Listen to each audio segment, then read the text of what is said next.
அண்ணாமலை நான் அரசியலுக்காக சந்திக்கவில்லை. அரசியல் மூலம் பழகினாலும் அவரும் நானும் நல்ல நண்பர்களாக இருக்க என்ற காரணத்தினால் அவர் அன்றைக்கு கோயம்புத்தூர்ல நான் பயிர்ந்த நேரத்தில் அவர் அன்றைக்கு இருந்ததுனால அவரை சந்தித்து விட்டு வந்தேன். அது வந்து நட்பு ரீதியான சந்திப்பு தான், வேற அதில் அரசியல் உறுதியாக இல்லை.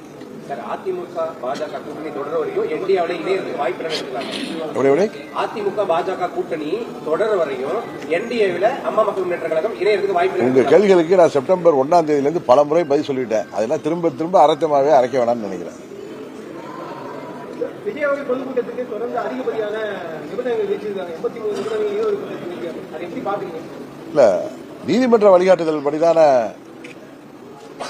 கூட்டங்கள் எல்லாம் நடத்துவதற்கு வழிகாட்டுதல் காமிச்சிருக்காங்க. அதன் அடிப்படையில் கேட்கின்ற நிபந்தனைகளை அன்றைக்கு நேற்று கூட தொலைக்காட்சியில் நான் செய்தியில் பார்த்தேன். அண்ணன் செங்கோட்டையன் அவர்கள் இன்னும் சில அவர்கள் நிபந்தனைகளை நிறைவேற்றுவதற்கு கால அவகாசம் தேவை என்பதால் அதை நிறைவேற்றிவிட்டு பிறகு கூட்டத்தை வைத்துக் கொள்வதாக சொன்னதாக செய்தியை பார்த்தேன்.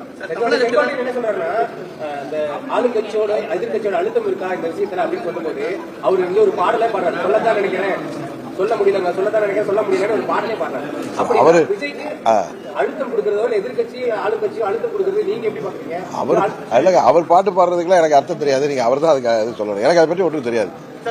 தெரியாத விஷயத்தை போய் நம்மளா கற்பனையா பேசுவது எனக்கு பழக்கம் இல்லை. தமிழகத்தில் இந்து கோயில் இருக்கிறதாக குற்றச்சாட்டு, அது மாதிரி இந்து மதபாட்டு உரிமை தொடர்ந்து மறுக்கப்பட்டு வருவதாகவும் மற்ற மதங்களுக்கு தான் இந்த அரசு முன்னுரிமை அளிப்பதாக சொல்றாங்க. இந்துக்கள் தொடர்ந்து புறக்கணிக்கப்படுவதற்கு என்ன காரணம்? எந்த அரசாங்கத்தில்? திருப்பரங்குன்றம் உட்பட சேலத்தில் இந்து கோயில் இடிக்கப்பட்டது. இந்து கோயில்ல யாரு இடிச்சா? நீங்க போல மொட்டை தாத்தா குட்டையில விழுந்த மாதிரி கேள்வி கேட்டா நான் எப்படி பதில் சொல்ல முடியும்? அண்ணாமலையே சொல்லியிருக்காரு 125 இந்து கோயில் இடிக்கப்பட்டிருக்கு. அது இந்து கோயில்கள் யாரு இடிச்சா, எதற்காக இடிச்சிருக்காங்க? சேலத்தில் வந்து திமுக கவுன்சிலரே ஒருத்தர் இடிச்சிருக்காரு. என்ன காரணத்துக்காக இடிச்சிருக்காங்க? நுழைவாயில் வாஸ்து சரியில்லைன்னு சொல்லி அவரே இடிச்சிருக்காரு. அவர் அறங்காவலர் தலைவராக இருக்கிறார். வாஸ்து சரியில்லைடா, எனக்கு இதை பத்தி ஒன்றும் தெரியாம நான் பதில் சொல்ல விரும்பல. ஏன்னா சாலைகளை அகலப்படுத்துறப்ப அங்க உள்ள கோயில்களை வேற வழி இல்லாமல் அங்க உள்ள மக்களுடைய ஒப்புதலோட வேற இடங்கள்ல கட்டி தருவார்கள் பார்த்திருக்கோம். பட் நீங்க சொல்ற விஷயம் எனக்கு பொதுவா இருக்கு. திருப்பரங்குன்றத்தில் அந்த முருகன் பெயரை சொல்லி எந்த ஒரு அரசியல் இயக்கமோ இல்ல எந்த ஒரு அமைப்போ